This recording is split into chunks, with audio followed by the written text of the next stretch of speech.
예수님의 역사성을 통해서 하고 싶은 가장 중요한 메시지는 무엇이냐면 예수님은 100% 인간으로 오셨다.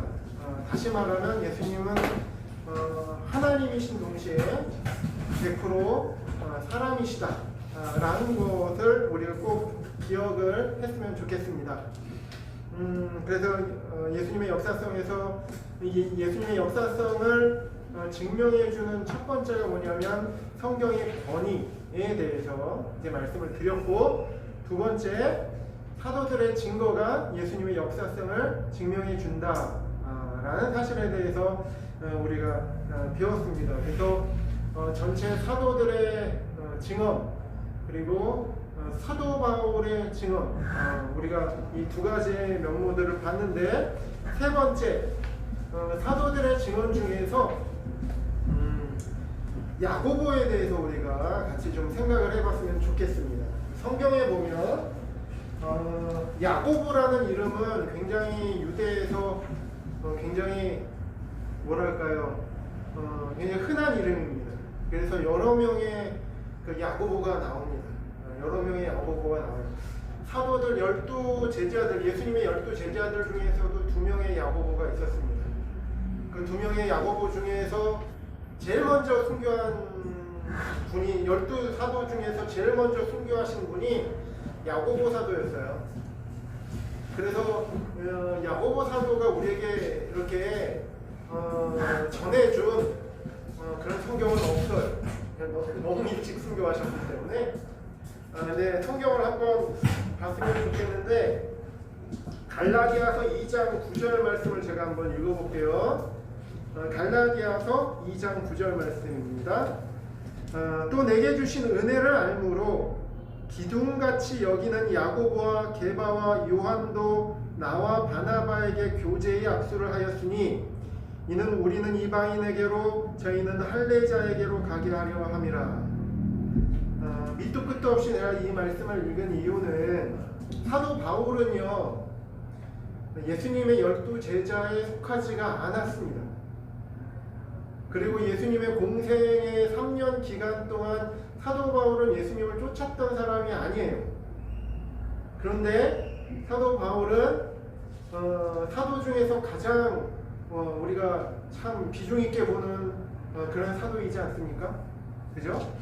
그래서 사도 바울은 그 당시에 사역을 할 때 많은 사람들로부터 당신은 예수님의 공생의 기간 동안 3년 동안 쫓아다닌 12제자도 아니지 않았습니까? 당신이 무슨 사도입니까? 하면서 사도권에 대한 도전을 많이 받았어요.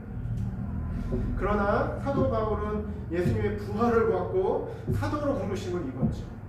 그래서 우리에게 기라성 같은 하나님의 말씀, 특별히 로마서를 비롯한 서신서의 대부분을 차지하는 그 하나님의 말씀, 우리에게 전해준 아주 위대한 사도가 되었습니다.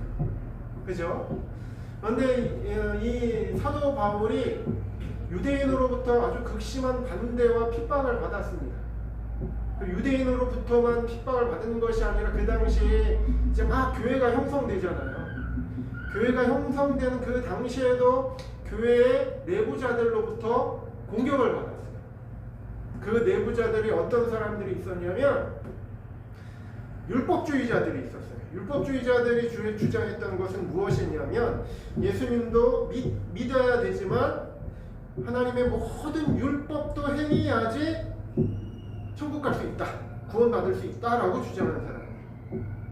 여러분 잘 들어보세요. 그럴듯하지 않아요? 사도 바울이 전한 건 무엇이었습니까? 율법의 큰 멍에를 이제 내려놓고 오직 예수 그리스도를 믿음으로 말미암아 죄사함과 의롭다함을 받아라, 그 말씀을 전했던 거예요.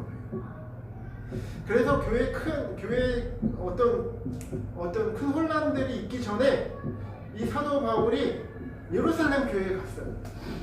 거기에 누가 있었습니까? 사도 베드로. 그죠? 누가 뭐라고 사도권에 대해서 도전할 수 없는 사도 베드로, 이런 사람들을 만났던 거예요. 만나서 보니까 사도 바울과 바나바가 전했던 이 복음이 사도들, 그 12사도들이 전했던 이 복음과 같았던 거예요. 그 내용을 여기 말하고 있는 겁니다. 또 내게 주신 은혜를 알므로, 근데 기둥같이 여기는 야고보라고 되어 있잖아요. 이 야고보가 누구냐면 사도 야고보가 아니었어요. 누구냐면 예수님의 바로 밑에 있는 동생 야고보였었던 거예요. 예수님의 바로 밑에 있는 동생 야고보였던 거예요. 예수님의 동생 야고보. 그죠? 그러니까 이 야고보와 그리고 게바가 누구죠? 베드로를 말해요. 베드로와 요한, 그렇죠? 사도 요한도 나와 바나바에게 교제에 압수를 하였으니 이는 우리는 이방인에게, 그래서 사도 바울이 이방인의 사도라고 하지 않습니까? 그리고 베드로를 비롯한 그 사도들, 예루살렘에 있었던 저희 베드로, 그리고 여기 요한, 야고보, 그죠? 저희는 할례자, 그러니까 유대인에게 복음 전하게 하려 함이라, 이런 말씀이에요. 근데 꼭 이 말씀이 그러면 베드로는 유대인에게만 복음을 전했느냐? 그렇진 않습니다. 베드로는 베드로의 역할들이 있었어요. 사도 바울의 역할이 있었지만 이 말씀의 요지는 뭐냐면 사도 바울이 전한 복음이나 베드로가 전한 복음이나 차이가 없었다는 말씀이에요. 교제에 압수를 하였어요. 이 야고보에 대해서 우리가 좀 근데 이 사도 바울이 야고보를 어떻게 생각했냐면 기둥같이 여겼다고 했어요. 교회의 기둥같이. 그죠? 우리 이 야고보에 대해서 우리가 오늘 한번 알아봤으면 좋겠습니다. 예수님의 형제에 관한 말씀이 나와 있습니다. 많이 나와 있는데 마태복음 말씀 보면 참고로 말씀드리는 겁니다. 마태복음 13장 55절 말씀 보면 마태복음 13장 55절 말씀 보면 예수님이 고향으로 돌아가셨어요. 고향하면은 원래 고향은 베들레헴에서 나셨잖아요. 근데 여기서 말하는 고향의 개념은 자라나신 곳, 어린 시절 자라나신 곳을 의미하는 것입니다. 거기가 어디예요? 나사렛이죠. 그죠? 그러니까 나사렛에 가셨다는 얘기예요. 54절 말씀 이거 고향으로 돌아가사 저희 회당에서 가르치시니 저희가 놀라 가로되 이 사람의 이 지혜와 이런 능력이 어디서 났느냐? 이는 그 목수의 아들이 아니야. 그래서 그 목수는 누구죠? 요셉이죠. 요셉. 그죠? 요셉의 아들이 아니냐? 그 모친은 마리아, 그 형제들, 그 동생들은 야고보, 요셉, 시몬, 유다라 하지 않느냐? 예수님의 밑에 있는 동생 4명이 나오네요. 그죠? 그 중에 이 야고보가 여기에 야고보예요. 기둥같이 여기는 야고보. 그리고 바로 그 야고보가 야고보서를 기록했어요. 유다서는요? 유다서도 한번 볼까요? 참고로 유다서도 한번 찾아봤으면 좋겠어요. 유다서 1장 1절을 한번 잘 읽어볼게요. 예수 그리스도의 종이요 야고보의 형제인 유다는 이러죠. 여기서 야고보가 누구예요? 예수님의 바로 밑에 있는 동생 야고보를 가리키고 그 형제라고 했죠. 그 유다라고 자기 자신을 그렇게 가리키고 있습니다. 그죠? 그래서 유다서도 예수님의 형제. 그래서 바로 밑에 있는 동생 야고보. 그죠?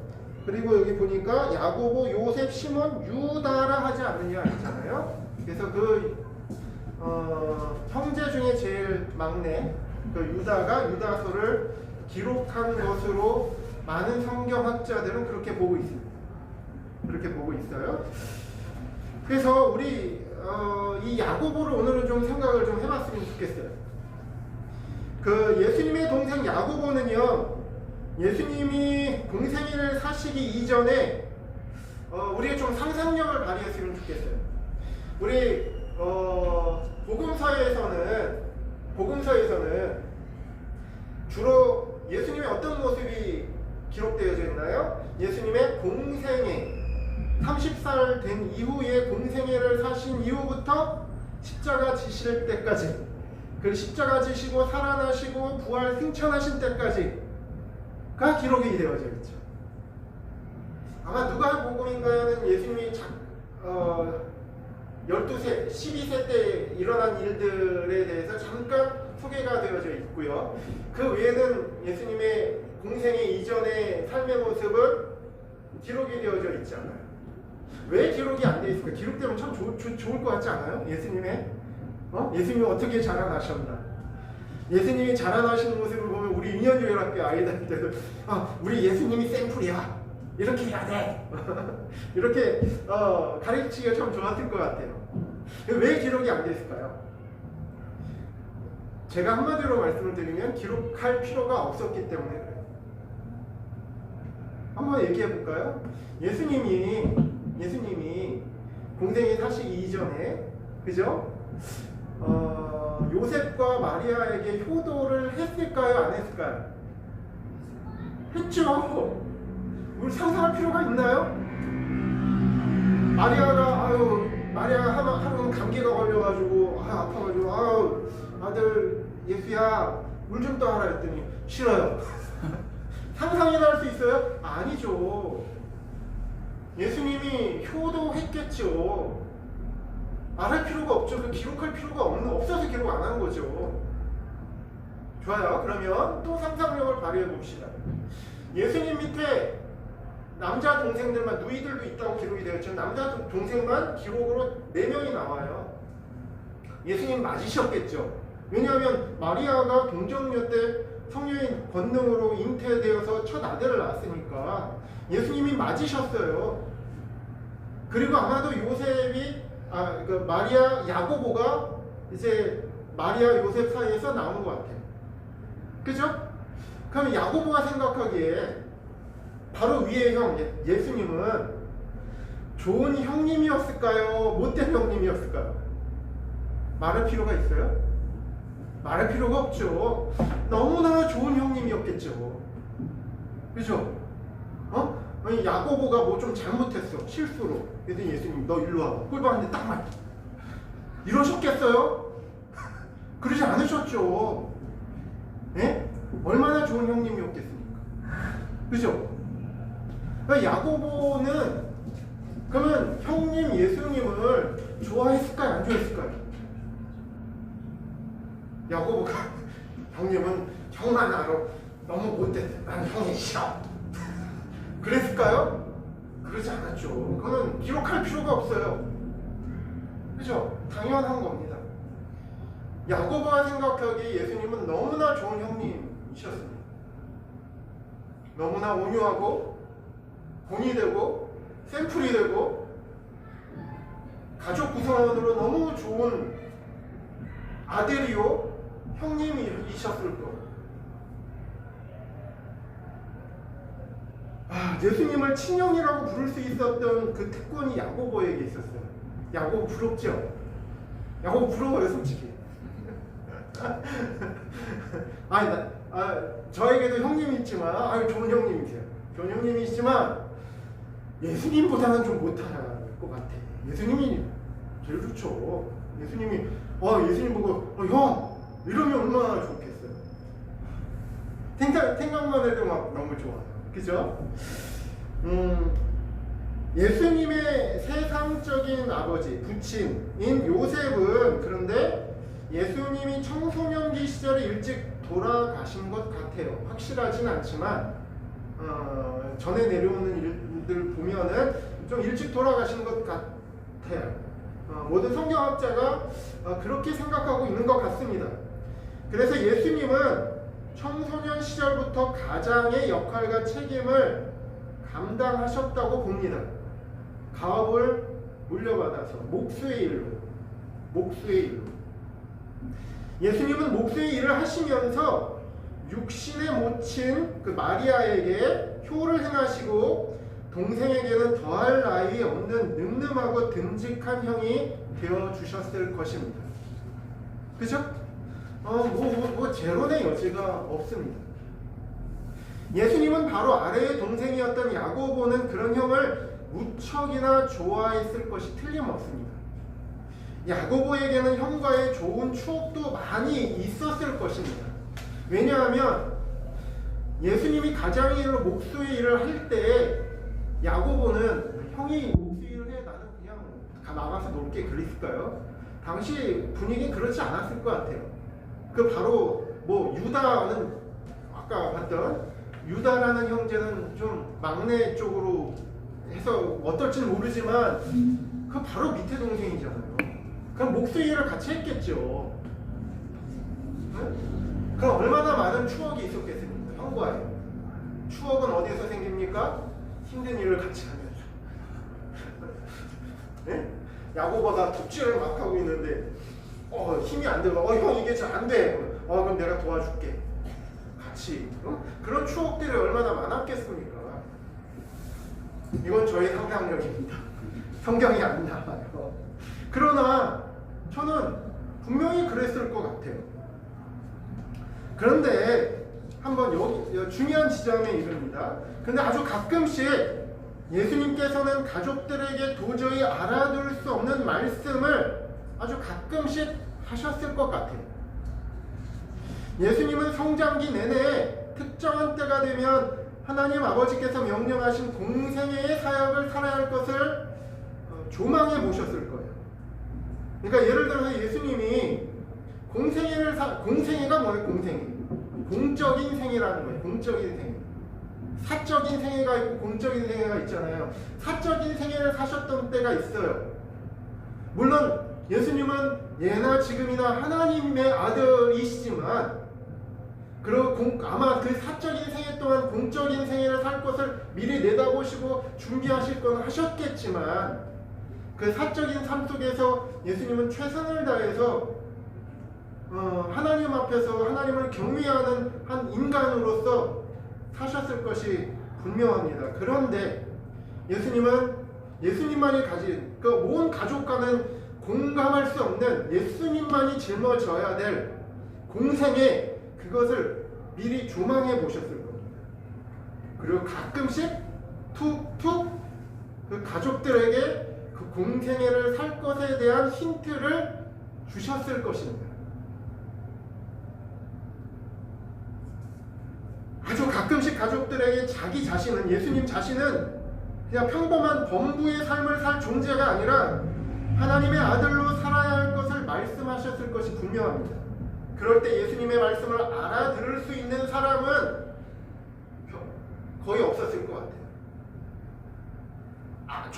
조금 그 말귀를 알아들을까 말까 한 사람이라고 한다면 아마 모친 마리아 정도이지 않을까 싶습니다. 그런데 갑자기 예수님이 30세가 되어서 갑자기 집을 떠나십니다. 갑자기 집을 떠나세요. 그 좋은 아들, 그 좋은 형님으로 살았던 예수님께서 이제 때가 되매 30세가 되매 참고로 30세는요 그 우리나라도 공직에 나아갈 수 있는 나이가 있어요. 옛날부터.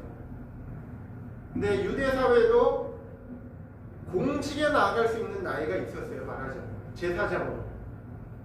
그때가 언제예요? 30세였어요. 그 30세예요. 그 30세가 딱 돼서 예수님이 집을 떠나십니다.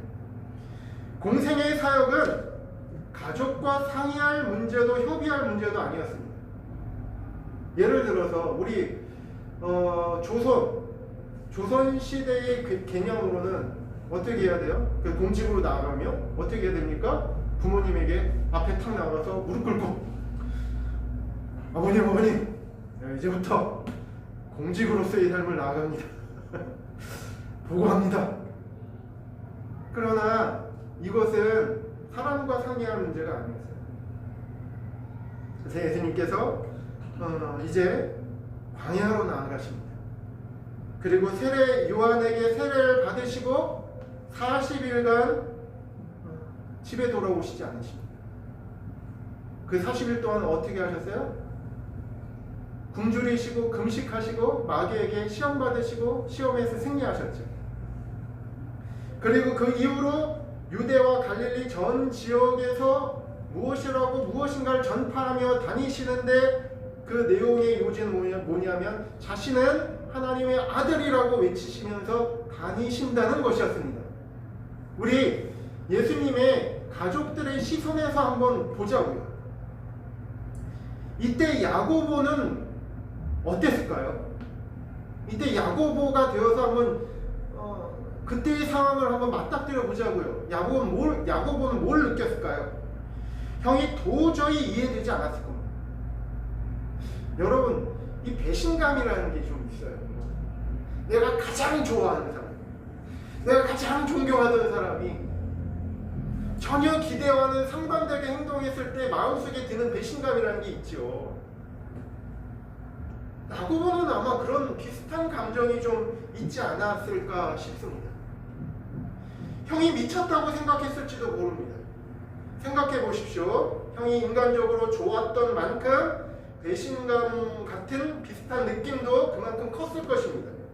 다음의 말씀을 한번 주목해 보겠습니다. 예수님의 동생들과 모친은 예수님의 이해하지 못할 혁신적인 행동에 놀라서 당장 붙들어와야 한다고 생각했을지 모릅니다. 마태복음 12장 46절에서 47절 말씀 보니까 이런 말씀이 있습니다. 예수께서 무리에게 말씀하실 때에 그 모친과 동생들이 예수께 말하려고 밖에 섰더니 한 사람이 예수께 여짜오되 보소서 당신의 모친과 동생들이 당신께 말하려고 밖에 섰나이다 하니 마가복음 3장 31절 말씀 때에 예수의 모친과 동생들이 와서 밖에 서서 사람을 보내어 예수를 부르니 무리가 예수를 둘러 앉았다가 여짜오되 보소서 당신의 모친과 동생들과 누이들이 밖에서 찾나이다. 이렇게 지금 찾아온 거는 참고 참다가 그런 예수님을 이해해 보려고 자기 나름대로 노력하고 이해 안 돼서 예수님이 지금 공생애의 사역을 하고 있는 곳을 찾아온 겁니다. 왜요? 여기 잘 나와 있어요. 마가복음 3장 21절. 예수의 친속들이 듣고 붙들러 나오니 뭐라고요? 이는 그가 미쳤다 함이라. 예수님이 제정신이 아니다 라고 생각하고 붙들러 온 겁니다. 누가복음 8장 19절 20절 말씀 예수의 모친과 그 동생들이 왔으나 무리를 인하여 가까이 하지 못하니 혹이 구하되 당신의 모친과 동생들이 당신을 보려고 밖에 섰나이다. 그토록 사랑하는 가족들이 찾아왔는데 그런데 아주 의외로 예수님의 반응은 아주 냉담한 것처럼 보입니다. 택자를 구원하시기 위하여 뜨겁기만 하셨던 예수님의 심정을 알아볼 리 없었던 가족들입니다. 예수님의 말씀 한번 보겠습니다. 마태복음 12장 48절에서 50절 말씀 보니까 말하던 사람에게 대답하여 가라사대, 그러니까 예수님이 말씀하시되 이런 말이에요. 누가 내 모친이며 내 동생들이냐 하시고 손을 내밀어 제자들을 가리켜 가라사대 나의 모친과 나의 동생들을 보라. 누구든지 하늘에 계신 내 아버지의 뜻대로 하는 자가 내 형제요 자매요 모친이니라 하시더라. 또 마가복음 3장 33절 35절 말씀 보니까 대답하시되 예수님이 대답하셨다는 거예요. 누가 내 모친이며 동생들이냐 하시고 둘러앉은 자들을 둘러보시며 가라사대 내 모친과 내 동생들을 보라. 누구든지 하나님의 뜻대로 하는 자는 내 형제요 자매요 모친이니라.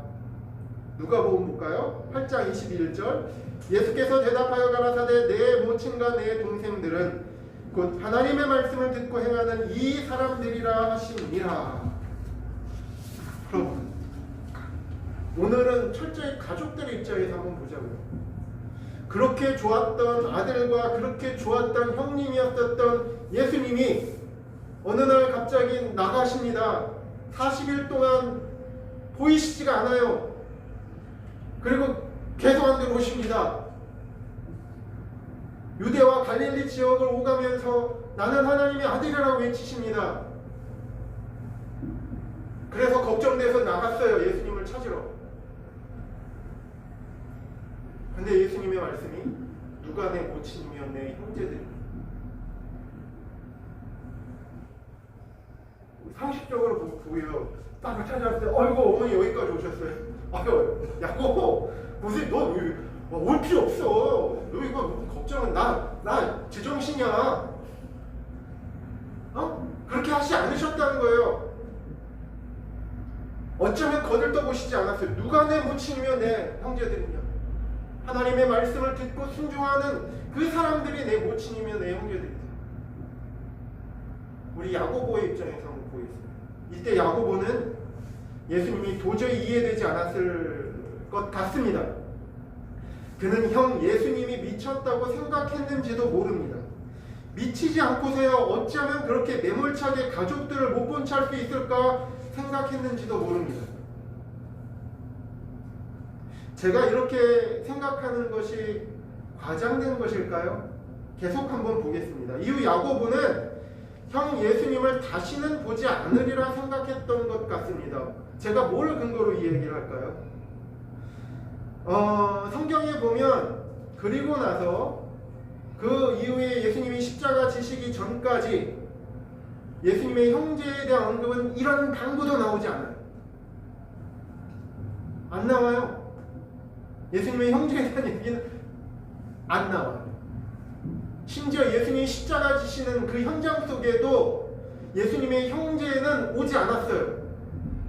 모친 마리아는 왔죠. 사도 요한도 그 자리에 있었어요. 그리고 예수님을 따랐던 여인들 몇 명, 예수님의 형제 얘기는 없어요. 그 중차대한 형이 죽어가고 있는데, 그것도 끔찍한 그 당시 가장 최악의 살인자들만 받을 수 있었던 가장 극악한 형벌이 십자가 위에 형이 매달려 있는데 형제들은 그 자리에 없었습니다. 요한복음 19장 26절 말씀 보겠습니다. 예수의 십자가 곁에는 그 모친과 이모와 글로바의 아내 마리아와 막달라 마리아가 섰는지라. 예수께서 그 모친과 사랑하시는 제자의 사도 요한이에요.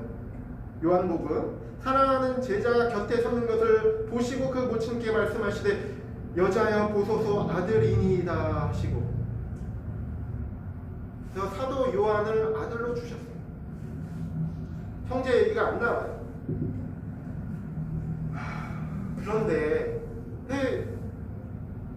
근데 그 야고보가요, 지금 우리 초기에 말씀드렸던 사도 바울이 그 야고보를 향해서 뭐라고 그랬어요? 기둥같이 여기는 야고보라.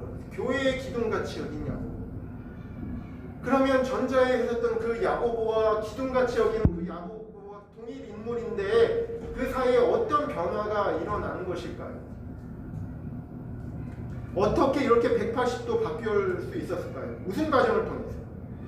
인간적인 정에 사무쳐서 이제는 깊은 증오가 되어버린 형 예수님을 향해서 영광의 주 곧 우리 주 예수 그리스도라고 외치기 시작했습니다. 야고보서 말씀 볼게요. 야고보서 2장 1절 말씀 보니까 야고보서 2장 1절 내 형제들아 영광의 주 곧 우리 주 예수 그리스도를 믿는 믿음을 너희가 받았으니 사람을 외모로 취하지 말라. 야고보서 2장 1절 말씀입니다. 근데 내 형제들아, 야고보가 외치고 있습니다. 예수님을 향해서 뭐라고요? 영광의 주 곧 우리 주 예수 그리스도라고 칭하고 있습니다. 야고보의 인식은 뭐였어요? 그 전에는 좋은 형, 인간적으로 좋은 형. 야고보서 보세요. 야고보가 인식할 때, 예수님을 인식할 때 형이라는 인식 자체가 없어요. 변화된 야고보에게.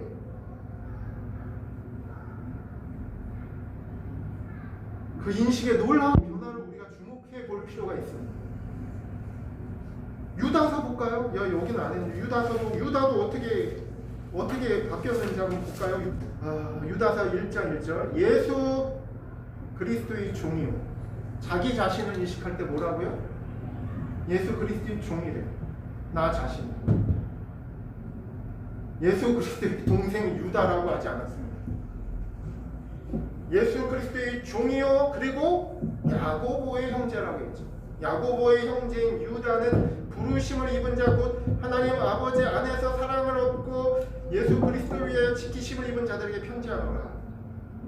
예수 그리스도의 종이라고 표현하는 것이 야고보나 유다나 똑같아요. 야고보에서도 자신을 예수 그리스도의 종이라고 했어요.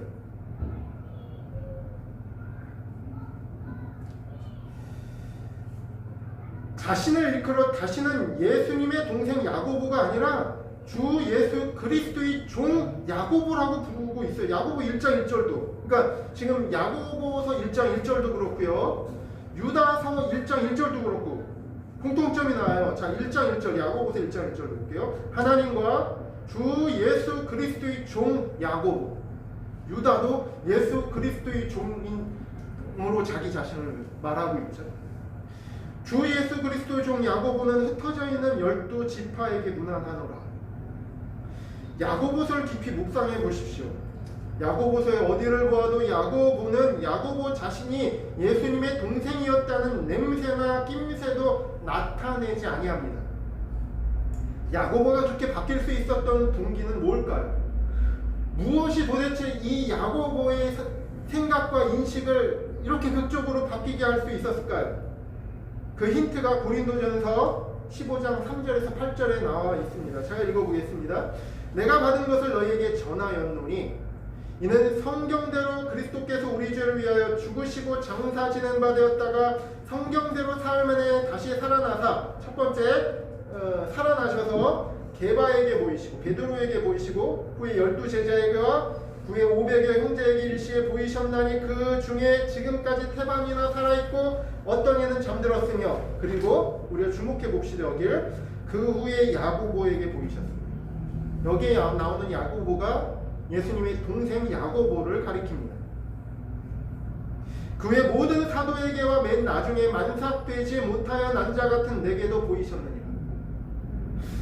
그리고 예수님의 동생들은요, 예수님의 부활을 본 것뿐만이 아니라 쭉 가서 예수님이 승천하실 때 성령을 기다리고 기도하라고 하신 것까지 계속 순종합니다. 그래서 마가의 다락방에 성령 받을 때 그 현장에 예수님의 형제들도 있었어요. 그 성경에 나와 있어요. 예수님께서는 부활하신 후 야고보를 따로 만나 주셨다는 겁니다.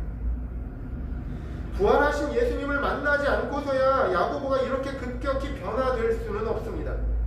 후에 야고보는 예수님의 부활을 증거하다가 순교를 당합니다. 야고보에게는 예수님이 더 이상 형이 아니라 오직 영광의 주 예수 그리스도이셨습니다. 야고보는 형을 위해서가 아니라 영광의 주 예수 그리스도를 위하여, 부활하신 영광의 주 예수 그리스도를 위하여 목숨을 아낌없이 드리는 것입니다. 야고보가 이렇게 바뀔 수 있었던 것이 무슨 신기루나 신화적인 어떤 이야기에 의해서 변화되는 것이 아니라는 말씀입니다. 여러분, 사도 바울을 생각했으면 좋겠어요. 야고보와 유다를 생각해봤으면 좋겠어요. 어디 그뿐입니까? 사도들의 삶의 변화와 그들의 삶과 그들의 죽음은 무엇을 말하고 있습니까? 우리의 신앙과 믿음의 대상은요, 분명 역사적인 사실이라는 것을 사도들이 그들의 삶과 죽음을 통해서 피 뿌려 증거하고 있는 것입니다. 여러분, 그것을 꼭 기억해 주셨으면 좋겠습니다. 나머지 아리마대 요셉의 빈 무덤, 비기독교인의 역사가의 1세기 기록, 여기 원고들을 한번 읽어보셨으면 좋겠어요. 너무나 기초적인 거고 너무나 당연한 것이지만 이 당연한 것을 한 번쯤은 강하게 우리가 생각해 봐야 되겠다라고 생각해서 이 시간을 좀 마련했습니다. 여러분, 강의를 잘 마치겠고요. 한 주 동안 또 승리하시고 힘내시고 우리 주님께서, 예수님께서 부활하셔서 여러분 한 명 한 명들을 불꽃 같은 눈동자로 지켜보고 계시다는 사실을 꼭 기억하시고 승리하셨으면 좋겠습니다. 감사합니다.